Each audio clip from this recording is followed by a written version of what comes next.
It's a moment Alma Telibecirevic has been waiting for a long time, receiving her immigration visa for the United States.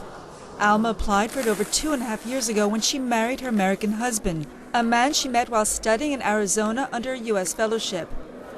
We followed Alma the day the visa arrived. How do you feel seeing this, for opening the envelope and seeing this for the first time? Well, it doesn't feel real. I have to tell you that again, for sure. I mean, I can actually travel now. It's kind of feeling of the freedom, in a way, because we had to do so many things along the way and be patient, and right now it's like, okay, this is the moment that you waited for. And my paintings are behind. Okay. That's nice. Part of the wait was due to the fact that when Alma did her fellowship, she had to sign a contract with the U.S. State Department that she would return to Bosnia for 2 years to give back to her country. So how did you start the procedure to ask to emigrate to America? Did you have to have a lot of interviews and background checks? Or? Background checks, yes, only one interview at the end of the process. Because first you send all the, like in the first phase in the USIS, you send basically all the information about who you are and who my husband is and what we do and things like that, and also proof of our relationship.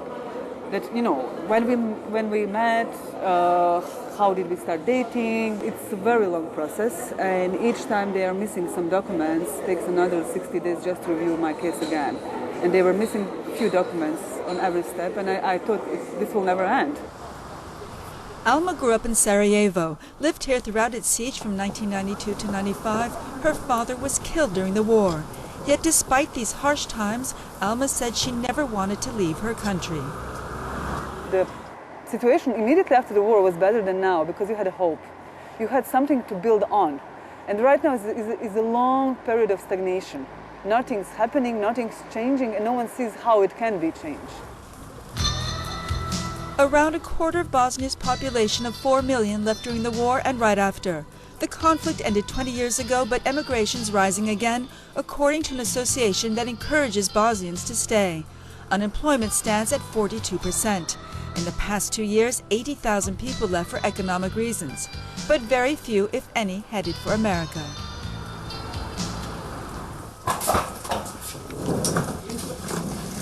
It's 5 in the morning, and this is the day Alma leaves for Arizona.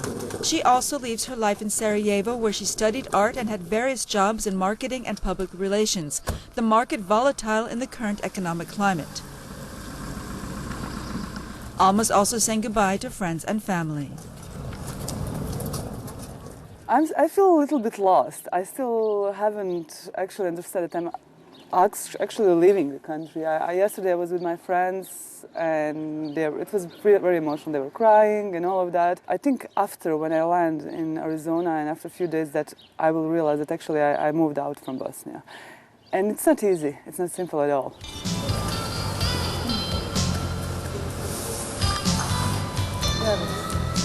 Alma's journey to Arizona will take over 24 hours, which includes a clearance at Customs Control. There she will join her husband in a city home to over 1 million inhabitants and a large immigration population. Alma's only been in Phoenix for 2 days, so too early to talk about her new life here in Phoenix. So I decided to talk to other Bosnians who've come here to Phoenix in search of a better life. This is the Old Town Sarajevo restaurant in Phoenix, where traditional Bosnian decor and cuisine are the norm. The owner, Seda Zenic, came to Phoenix in 1999 to visit family. She married an American and stayed even after she divorced. How are you, honey? Good. Ameriku volim iz više razloga. I like America for many reasons, because here one has a chance to get a good job, a good school for the children. Here you feel freedom in America, freedom of life, simply to create the life you want for yourself. Phoenix has one of the biggest Bosnian communities after St. Louis and Chicago, with many arriving during the 1990s as refugees. For this Bosnian, the American dream is possible, but tough. I'm owner of a company as well. You know, America gave me opportunity. But you have to be careful what you're doing. They give you everything, but they take you everything, trust me. So it's really hard. You have to learn American life. Learning the American life.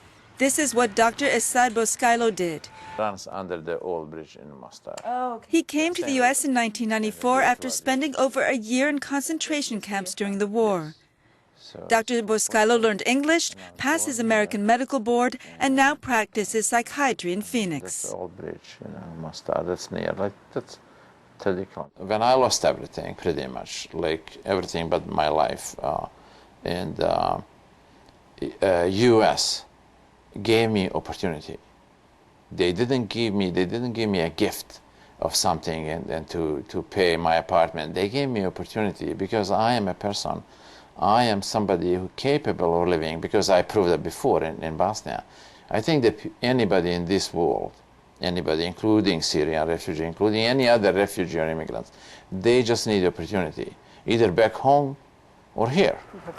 Getting an opportunity and proving oneself. This is what Alma hopes to do once she settles into her new life in Arizona with her husband, Matt. Okay. Wow, it's warm. But for now, it's down to the basics. Yes, I have to do my paperwork. I mean, my social security number, finish things about my bank account. I will have to do also my driving license. I know it will take a time for me to get to know people, to show what I'm doing, and to make connections. But I'm curious about it, and I'm looking forward to that. Alma hopes to get her green card and eventually U.S. citizenship, something she knows she's lucky to be eligible for, especially in light of a U.S. election year with immigration a key issue. There are 350,000 illegal immigrants in Arizona alone. The world functions like that. It's not just like that you decide, okay, I'm not happy with my job and I can apply anywhere. So especially it's a lot about which country you're coming from and what kind of passport you have. That gives you or not gives you opportunities. Well, America is the land of immigrants. You know, unless you were Native American, you came from somewhere else. So, I mean, I personally believe that philosophy, that this is a place where you're poor, you're tired, and you're hungry, can come, should still be the mainstay, the main philosophy that we should have. And I think we should make it as easy as possible for those people that are going to go through the proper methods of becoming a citizen, like Alma did, that it should be as easy as possible with as few wrinkles as possible.